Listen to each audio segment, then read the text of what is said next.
মদিনাতে একটি গোত্র বসবাস করত, যেই গোত্রের নাম হলো তামিম গোত্র।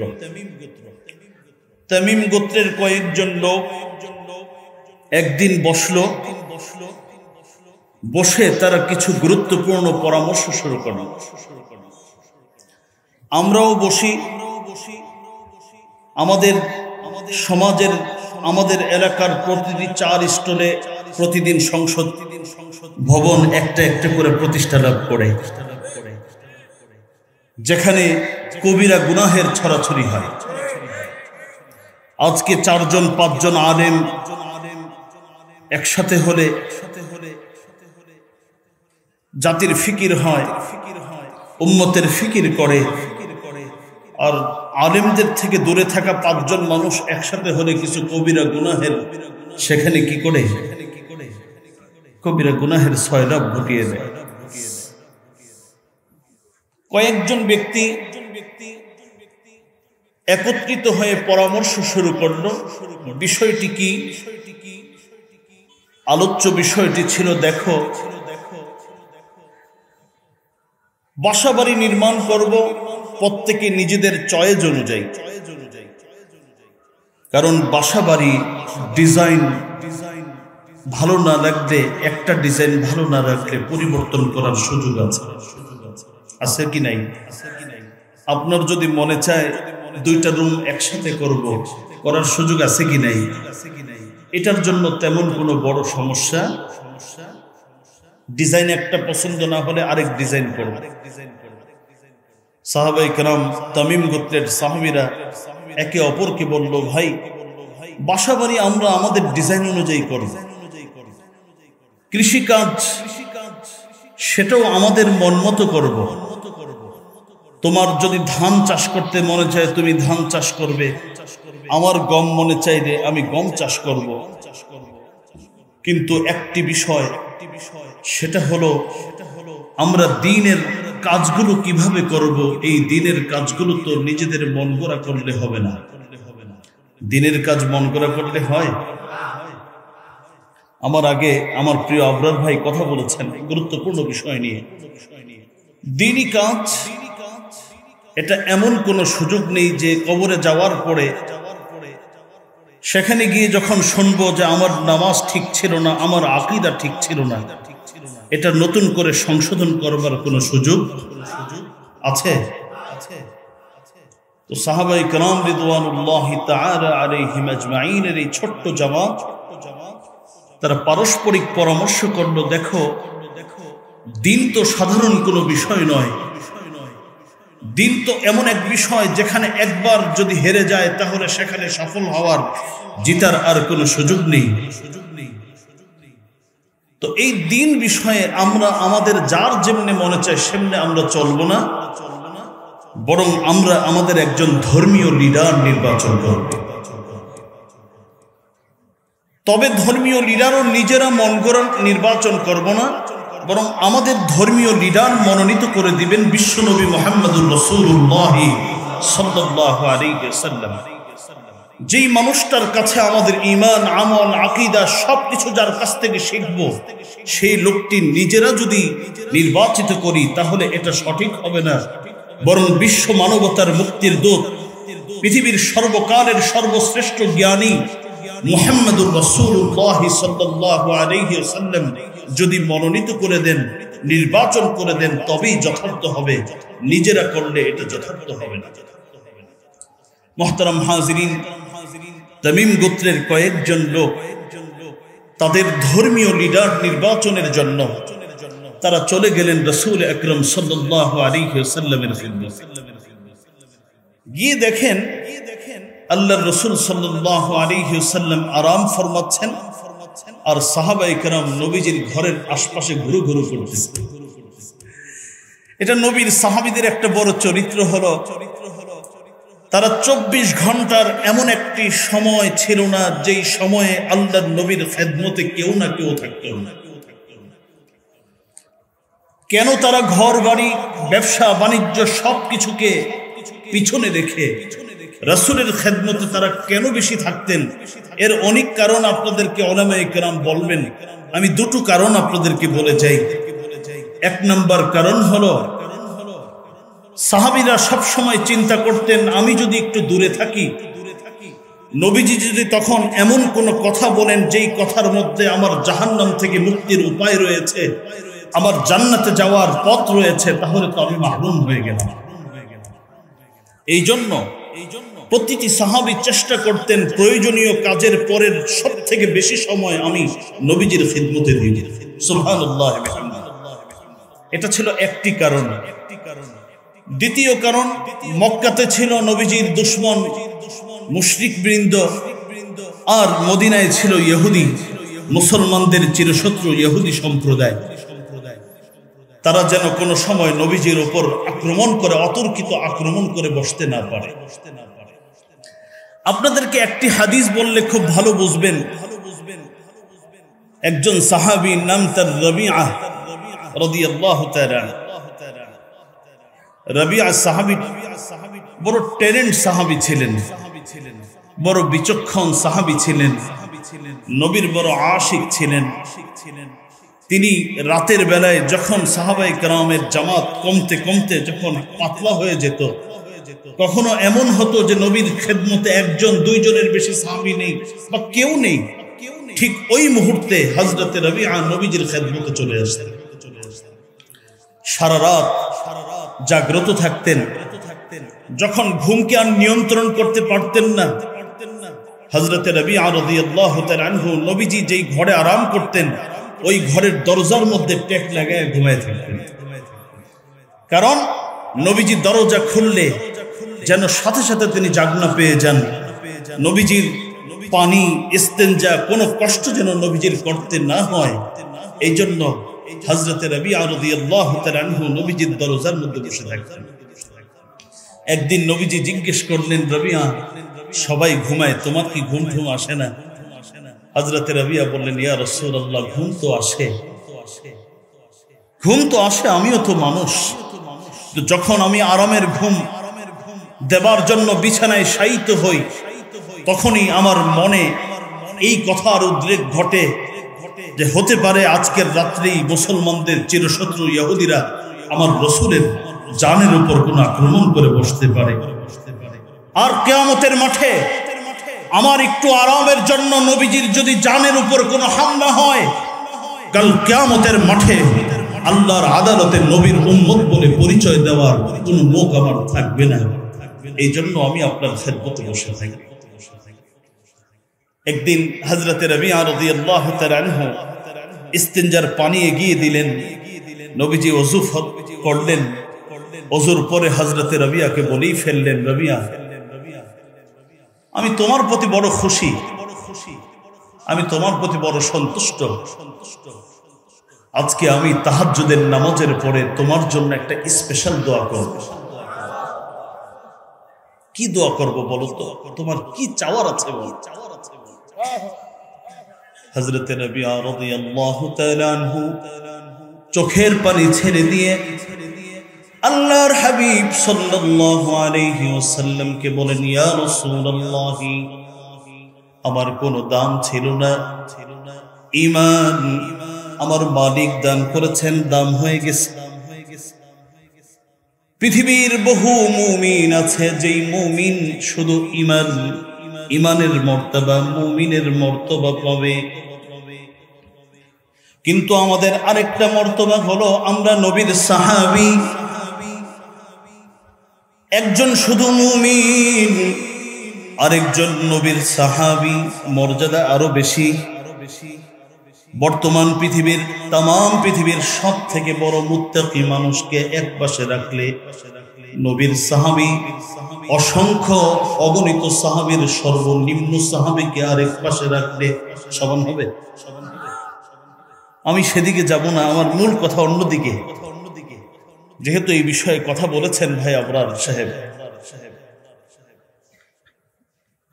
আল্লাহর রাসূলকে রবিআ বলছেন, ইয়া রাসূলুল্লাহ, আমার কোনো মূল্য ছিল না, আমি তো চতুষ্পদ প্রাণী থেকেও নিকৃষ্ট ছিলাম। আপনার দাওয়াত কবুল করে আমি মুমিন হয়ে গেছি, আল্লাহর প্রিয় হয়েছি। পৃথিবীতে আল্লাহর বহু প্রিয় মানুষ থাকবে, কিন্তু নবীর সাহাবী হওয়ার সুযোগ পাবে না। আমি নবীর সাহাবীও হওয়ার সুযোগ পেয়েছি। শুধু কি তাই, আমি নবীর কয়েকজন বাছাইকৃত খাদিম, এই খাদিমদের মধ্যেও আল্লাহ আমার কপালে নবীর খাদেমের এই সার্টিফিকেট আমার আল্লাহ আমাকে দান করেছে। সুতরাং ইয়া রাসূলুল্লাহ, আমি আপনার কাছে কি চাবো? দুনিয়ায় আমার আপনার কাছ থেকে কিছু চাওয়ার নাই, বাকি একটা জিনিস আপনার কাছে চাই। আল্লাহ রাসূল বললেন, কি চাও তুমি? কি বলার আছে তোমার বলো, আমি তো তোমার সেই চাওয়াটাই আজকে আমার মালিকের কাছে বলে পূরণ করে দিবে। বলো না তুমি আর কি চাও। হযরত রবিআ রাদিয়াল্লাহু তাআলা আনহু বলেন, ইয়া রাসূলুল্লাহ, কুল্লু নাফসিন যায়িকাতুল মাউত। কোরআনুল কারীমে একবার নয়, দুইবার নয়, তিনবার আমার আল্লাহ বলেন কুল্লু নাফসিন যায়িকাতুল মাউত। ওলি মৃত্যুবরণ করবে, আলেম মৃত্যুবরণ করবে।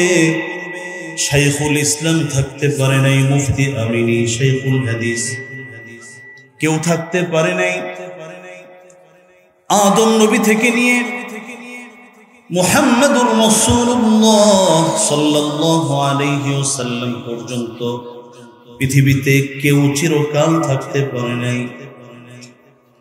আমার আল্লাহ কোরআনে বলেন, ওয়া মুহাম্মাদুন ইল্লা রাসূল قد خلت من قبله الرسل أفإن مات أو قتل انقلبتم على أعقابكم ومن ينقلب على عقبيه فلن يضر الله شيئا وسيجزي الله الشاكرين। নবীর ইন্তিকালের পরে হযরত ওমর একবার পাগলামি শুরু করেছিলেন। হাদিসের পাতা খুললে আপনারা এগুলো পাবেন, আমি রেফারেন্স দেওয়ার সময় আমার নেই। সেদিন হযরত ওমরের এই জুনুনি হালত দেখে আবু বকর সিদ্দিক কোনো বয়ান করেন নাই, বুঝাইতেও যান নাই, শুধু একটি আয়াত বারবার তেলাওয়াত করছিলেন, ওমা মুহাম্মাদুন ইল্লা রাসূল। মুহাম্মাদের পরিচয় তো হলো তিনি আল্লাহর রাসূল। অতীতের যত রাসূল পৃথিবীতে এসেছেন, যত নবী পৃথিবীতে এসেছেন, কেউ চিরকাল বাঁচেননি, সবাই ইন্তেকাল করে চলে গেছেন। মুহাম্মদ রাসূলুল্লাহ ইন্তেকাল করবেন, এটাই স্বাভাবিক। হযরত ওমর সেদিন বলেছিলেন, আবু বকরের কাছ থেকে এই আয়াত শোনার পরে আমার কাছে মনে হচ্ছিল এই মুহূর্তে আসমান থেকে জিবরিল এই আয়াত নাযিল করেছেন, অথচ এই আয়াত আমি বহুবার তেলাওয়াত করেছি, এই আয়াতের তাফসীর আমি খুব ভালো করেই জানি। হযরত রবিআ বলেন, ইয়া রাসূলুল্লাহ, পৃথিবীর সকল মানুষ মৃত্যুবরণ করবে, আপনিও মৃত্যুবরণ করবেন, আমিও মৃত্যুবরণ করব।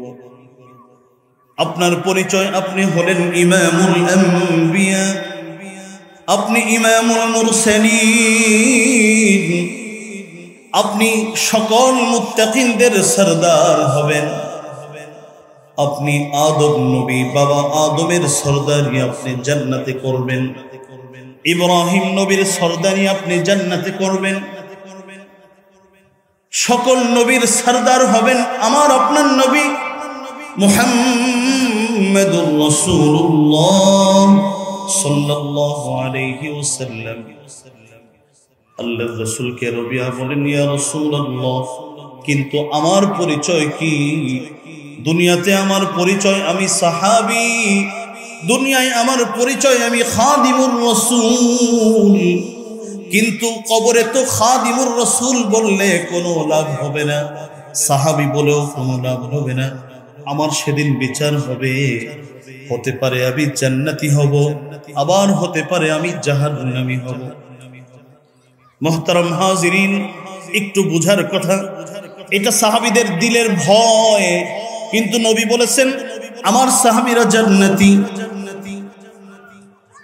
আমার নবী জান্নাতীদের সর্দার, এরপরও জাহান্নামের আযাব থেকে কি করতেন? পানাহ চাইতেন। আমাদের মুরব্বীরাও যেই মানুষগুলো জান্নাতি দেখলেই মনে হয় লোকটা জান্নাতি, ওই মানুষও সারা রাত কেঁদে কেঁদে কি করেন? জাহান্নাম থেকে পানাহ চান। এটা নবীজির সুন্নাহ। হযরত রবিআ বলেন, ইয়া রাসূলুল্লাহ, আমার মৃত্যুর পরে আমাকে একদিন রবের সামনে দাঁড়াতে হবে। ওমতাজুল ইয়াউমা আইয়ুহাল মুজরিমুন, সেদিন আমার আল্লাহ আমাকে হয়তো নেককার বলে ডাকবেন, জান্নাতি ঘোষণা দিবেন, অথবা আমাকে জাহান্নামী ঘোষণা দিবেন। যদি জান্নাতি কোনোভাবে হয়েও যেতে পারি, আমি থাকবো যেই জান্নাতে, আপনার যেই জান্নাত হবে এটা দূরত্ব হবে তো হাজার হাজার কিলোমিটার।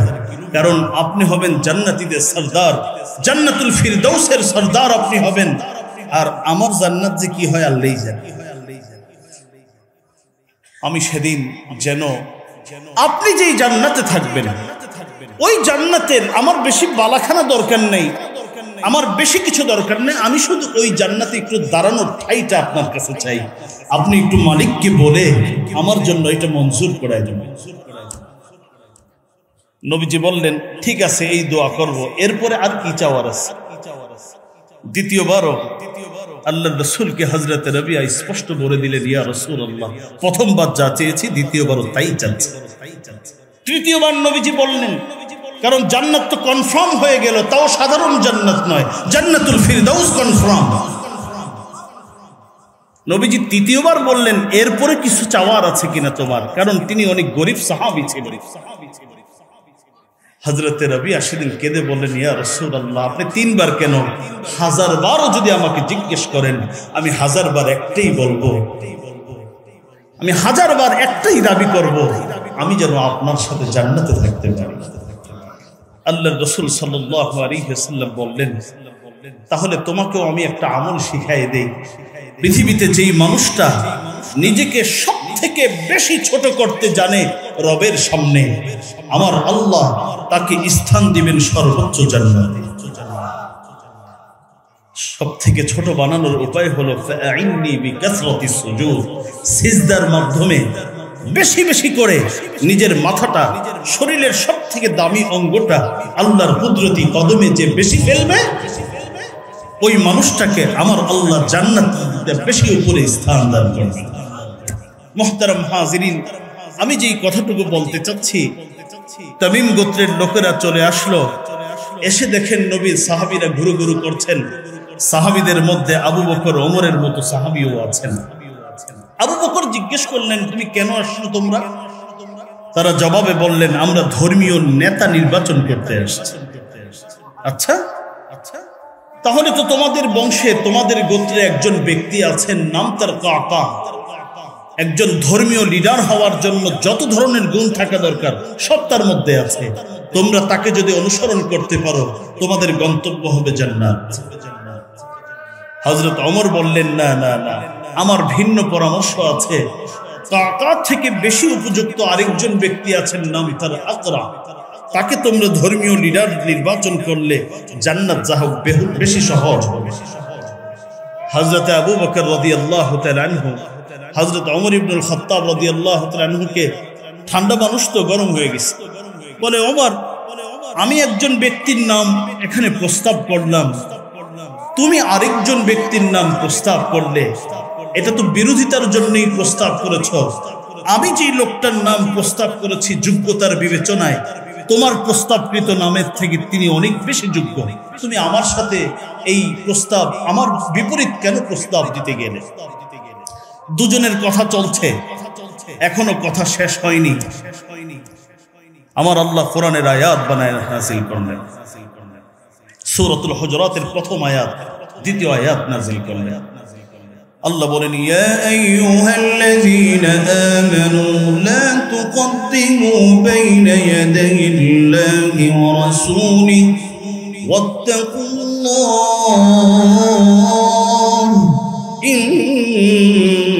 ইন্নাল্লাহা সামিউন আলীম। আল্লাহ তাআলা আয়াত নাযিল করে বললেন, আবু বকর, ওমর, নবীর পরে তোমাদের শান আমি সব থেকে উঁচু করে দিয়েছি, এটা যেমন সত্য। আরেকটি সত্য কথা হলো, আমার নবী যেখানে এখনো উপস্থিত, নবীর সিদ্ধান্ত দেবার আগে তোমরা নিজেরা যে সিদ্ধান্ত দিতে গেলে সেটা ঠিক করনি। তোমরা অন্যায় করেছ। যেখানে কোরআন সুন্নাত স্পষ্ট নির্দেশনা থাকে, সেখানে তোমরা এবং নবীজি নিজে এখনো উপস্থিত, তোমরা নিজেরা একটা সিদ্ধান্তে গেলে এটা কিন্তু ঠিক কাজ করো নাই। আমি আপনাদেরকে সংক্ষেপে আবু বকর ওমরের শান নিয়ে, আমার তো জ্ঞান খুব কম, তারপরেও যদি কথা বলি ফজর পর্যন্ত বলতে পারবো ইনশাআল্লাহ। কোরআন হাদিসের বাহিরে কথা বলার দরকার হবে না। আমি আবু বকর আর ওমরের সম্পর্কে আপনাদেরকে শুধু দুটা কথা বলবো। নবীজি একদিন নসিহত করছিলেন, নসিহতের মাঝখানে একটি কথা বললেন, তোমাদের মাঝে একজন বন্ধু আছেন, একজন ব্যক্তি আছেন, যেই ব্যক্তিকে তার বন্ধু একটি প্রস্তাব দিয়েছেন, বলেছেন বন্ধু তুমি চাইলে আমার কাছে আসতে পারো, চাইলে তুমি পৃথিবীতে থেকেও, তুমি তোমার জায়গায় থেকেও সুখ শান্তি করতে পারো।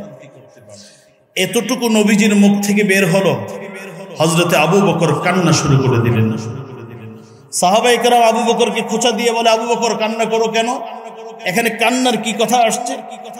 নবীজি দুই বন্ধুর গল্প শোনাচ্ছে, মজার ঘটনা। হযরতে আবু বকর বলে, হায় রে গাধা, তোমরা কি নবীজির কথার মর্ম বুঝেছ?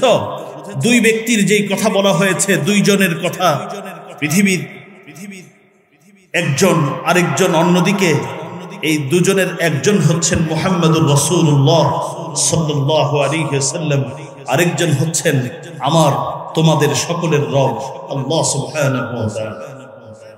নবীকে প্রস্তাব দেওয়ার মানে হলো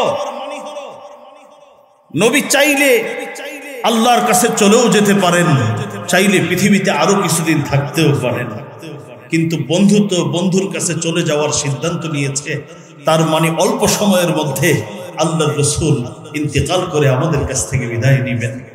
সাহাবায়ে কেরাম সেদিন সবাই এক বাক্যে চিৎকার করে বলতেছিলেন, আবু বকর আ'লামানা, আবু বকর আমাদের মধ্যে সব থেকে বড় জ্ঞানী, আবু বকরের থেকে বড় জ্ঞানী সাহাবী আমাদের মাঝে নাই। অন্য আরেকটি হাদিস আপনাদেরকে শোনাই। নবীজি একদিন বলছিলেন, জান্নাতের অনেকগুলো গেট হবে, একটা গেটের নাম বাবুর রায়্যান, একটা গেটের নাম বাবুল জিহাদ, একটা গেটের নাম বাবুস সাদাকা, একটা গেটের নাম বাবুস সালাত। একজনকে, নামাজীদেরকে বাবুস সালাত থেকে, মুজাহিদিনদেরকে বাবুল জিহাদ থেকে, বাবুর রায়্যান থেকে রোজাদারদেরকে ডাকা হবে। হযরত আবু বকর বলেন, ইয়া রাসূলুল্লাহ, পৃথিবীতে আপনার উম্মতের এমন কোন কপালওয়ালা মানুষ কি নাই যাকে সব গেট থেকে ডাকা হবে? নবীজি বললেন, অবশ্যই আছে। আবু বকর বলেন, সেই লোকটার নাম বলেন, তার অ্যাড্রেসটা দেন, তার পিছনে পিছনে গিয়ে তার মতো আমরাও হতে চাই।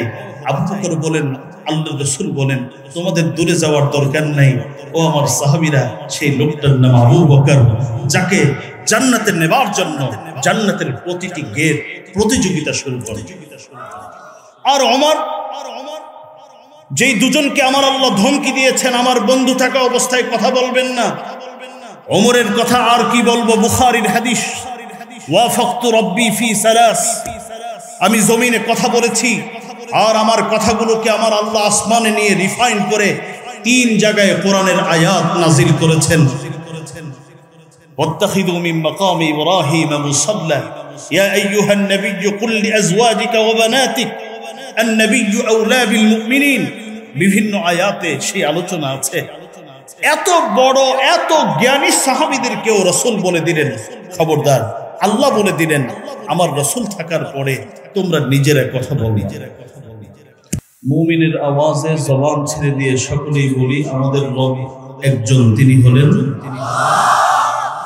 কোরআন হাদিসের কথা বর্তমান সময়ে দরকার বেশি না কম?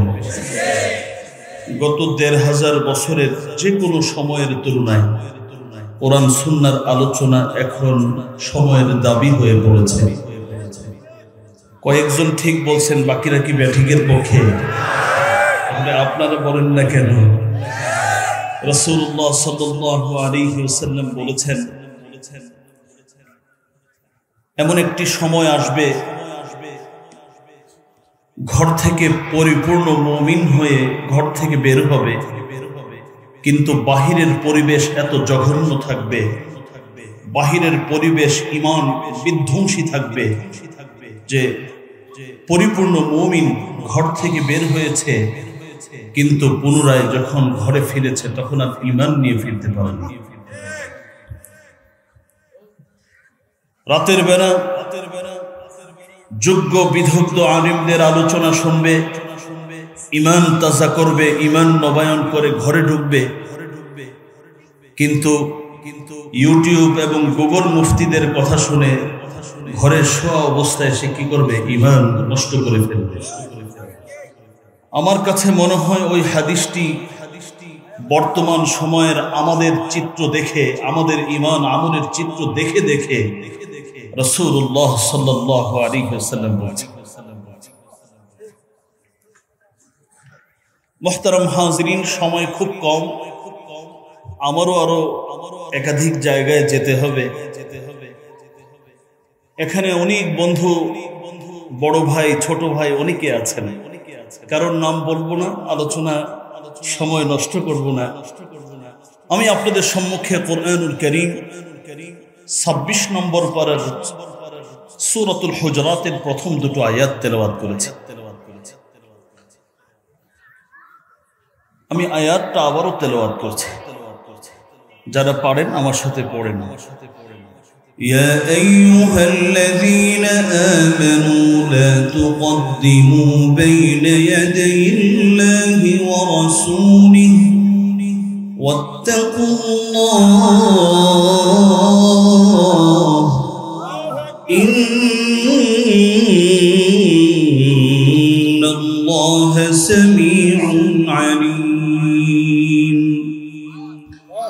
يا أيها الذين آمنوا لا ترفعوا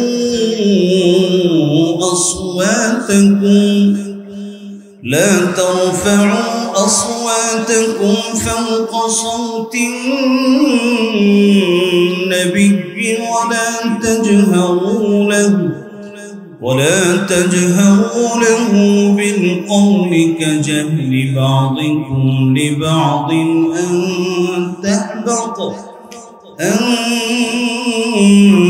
تحبط أعمالكم وأنتم لا تشعرون।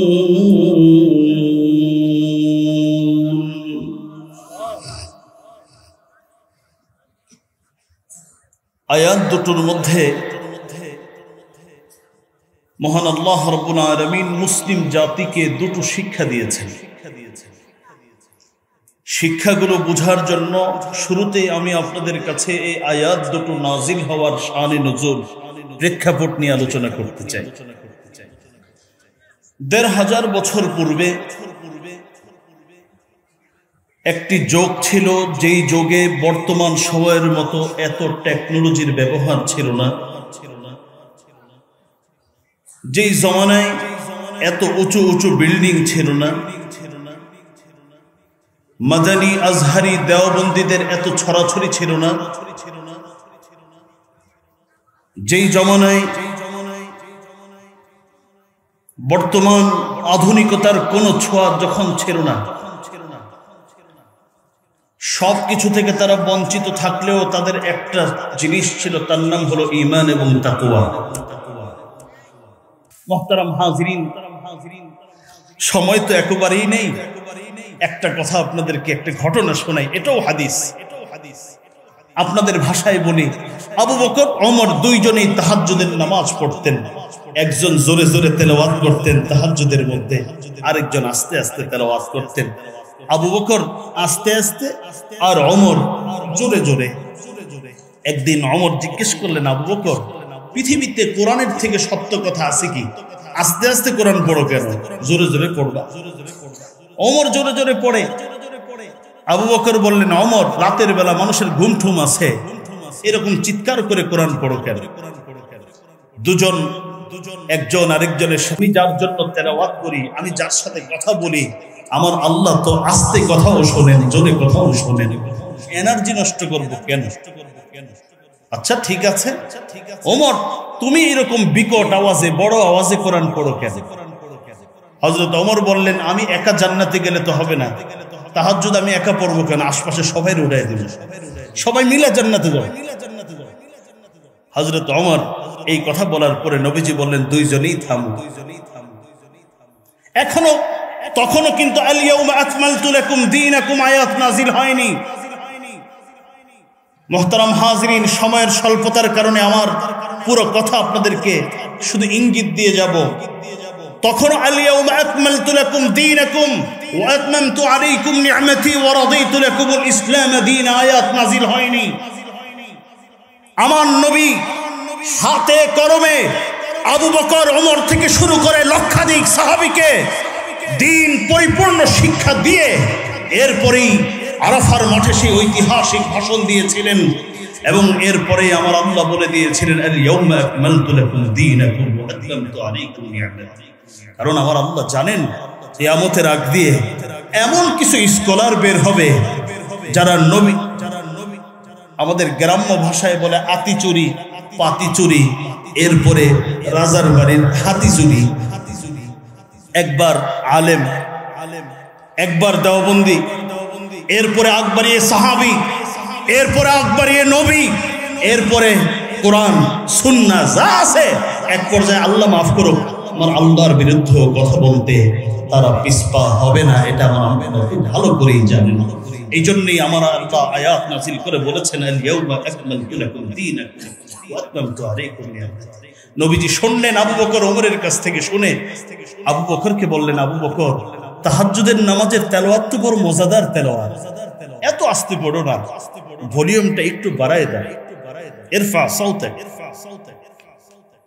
কারণ ওয়া আকওয়ামু কিলা, আপনারা যারা সূরা ইখলাস পড়েন, তাহাজ্জুদের নামাজে দাঁড়ায় সূরা ইখলাস পড়বেন, দেখবেন সুদাইসির তেলাওয়াত থেকেও আপনার তেলাওয়াত নিজের কাছে ভালো লাগবে। কারণ ওই সময় শুনতেছে একজন, আপনার শ্রোতা একজন, তেলাওয়াতকারী একজন। আমি তেলাওয়াতকারী, আমি একজন রিকশা চালক, আমি একজন গুনাহে জর্জরিত মানুষ, আর আমার তেলাওয়াত শোনার জন্য অপেক্ষায় আছেন জমিন আসমানের মালিক আল্লাহ রাব্বুল আলামিন। হযরত ওমরকে বললেন, ওমর, তুমি যে এই যে টেন্ডার নিছো সবাইরে উঠাইয়া জান্নাতে নিবা, এই টেন্ডার তোমারে দিছে কি? তুমি আস্তে পড়ো, বাকি তোমার আওয়াজটা একটু ছোট করবা, আবু বকর তোমার আওয়াজটা একটু বড় করবে। তুমি একেবারে মিনমিন করে পড়বা না আবু বকর, আর ওমর তুমি চিল্লায় চিল্লায়। মুহতারাম হাজিরিন, এ হলো এক শিক্ষা সূরাতুল হুজুরাতের। আর দ্বিতীয় শিক্ষা হলো, হে ঈমানদাররা, খবরদার, আবু বকর, ওমর, তোমাদের নামাজ, তোমাদের হজ, তোমাদের জিহাদ, তোমাদের অনেক কিছু আছে। আমি আল্লাহ খুব ভালো করেই জানি তোমাদের তাকওয়া সম্পর্কে। কিন্তু যত বড় আলেম হও না কেন, যত বড় মুত্তাকি হও না কেন, যত বড় স্কলার হও না কেন, নবীর কথার সামনে, নবীর সামনে উঁচু আওয়াজে কথা বলবা না। এই বেয়াদবি করলে এই বেয়াদবিদের জিন্দেগির নেক আমল আমার আল্লাহ শেষ করে দিবেন। মুহতারাম হাজিরিন, আয়াতটা নাজিল করলেন আমার আল্লাহ। আয়াত নাজিলের পরে যে সাহাবায়ে কেরামের যে চিত্র হয়েছিল, সেই চিত্র যদি আমি আপনাদেরকে বুঝাতে পারতাম, তাহলে ভবিষ্যতে উলামায়ে কেরাম যখন কোরআন হাদিসের কথা বলেন, এই কথাগুলো আমার আপনার উপকারে আসতো। শুধু এতটুকু বলি, হযরত ওমর ইবনুল খাত্তাব রাদিয়াল্লাহু তাআলা আনহু এই সূরাতুল হুজুরাতের 2 নম্বর আয়াত নাজিল হওয়ার পর থেকে মৃত্যু পর্যন্ত কোনদিন নবীজির জীবদ্দশায়, নবীজির ইন্তেকালের পরে রওজার সামনে কোনদিন উঁচু আওয়াজে কথা বলেন। আরেক সাহাবী ছিলেন হযরত সাবিত ইবনে কায়েস। তিনি তো এই আয়াত নাজিলের পরে চিৎকার করে করে কাঁদতেন আর বলতেন, আনা মিন আহলিন নার। উনি গরিবের মাইক ছিলেন, আস্তে কথা বললে জোরে হতো। উনি বলতেন যে আনা মিন আহলিন নার, আমি জাহান্নামী, আমি জাহান্নামী, সারাদিন বলতেন আমি জাহান্নামী। নবীজি শোনার পরে বললেন, যেই ব্যক্তির দিলের মধ্যে আল্লাহর এত ভয় থাকে, ওই ব্যক্তি কোনোদিন জাহান্নামী হতে পারে না। আমি নবীজি তোমাদেরকে বলে দিচ্ছি, জমিনের উপরে কোন জান্নাতি মানুষকে দেখতে চাইলে তোমরা সাবিত ইবনে কায়েসকে গিয়ে দেখে আসো। মুহতারাম হাজিরিন, আজকে যেই কোরআন হাদিসের কথাগুলো হচ্ছে, কোরআন হাদিসের কথা যেগুলো আমরা বলছি, এই কথাগুলো আমার নয়, যেই কথাগুলো বললাম ওলামায়ে কেরাম ডানে বামে সামনে পিছনে আছেন, কথাগুলো প্রতিটি হাদিস থেকে বলেছি অথবা কোরআন থেকে বলেছি। হাদিসের কথাগুলো মানি হলো এই কথা আমার নয়, এই কথা মুহাম্মদুর রাসূলুল্লাহ সাল্লাল্লাহু আলাইহি ওয়াসাল্লাম। আজকে যুব সমাজ কোরআন হাদিসের কথা শুনে কিন্তু আদব নেই, আদব নিয়ে কথাগুলো শোনে না, কথা দিলের মধ্যে রেখাপাত করে না, দিল এগুলো গ্রহণ করতে পারে না।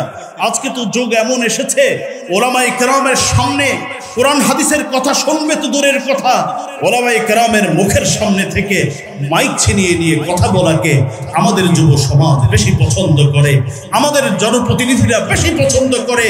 এই যুগের মানুষের আমল নষ্ট হবে না, কোন যুগের মানুষের আমল নষ্ট হবে। মুহতারাম হাজিরিন, ওলামায়ে কেরাম আরো কথা বলবেন আদবের সাথে। মসজিদে ওলামায়ে কেরাম খুতবা দিবেন আদবের সাথে, আওয়াজ ছোট করে কথাগুলো শুনবো। ইনশাআল্লাহ দেখবেন কথাগুলোর মাধ্যমে আমাদের ঈমান বাড়বে, আমাদের জিন্দেগির পরিবর্তন হবে। আল্লাহ আমাদেরকে কথাগুলো অন্তর দিয়ে উপলব্ধি করার, বুঝার, আমল করার তৌফিক দান করুন। আমিন। ওয়া আখিরু দাওয়ানা আনিল হামদুলিল্লাহি।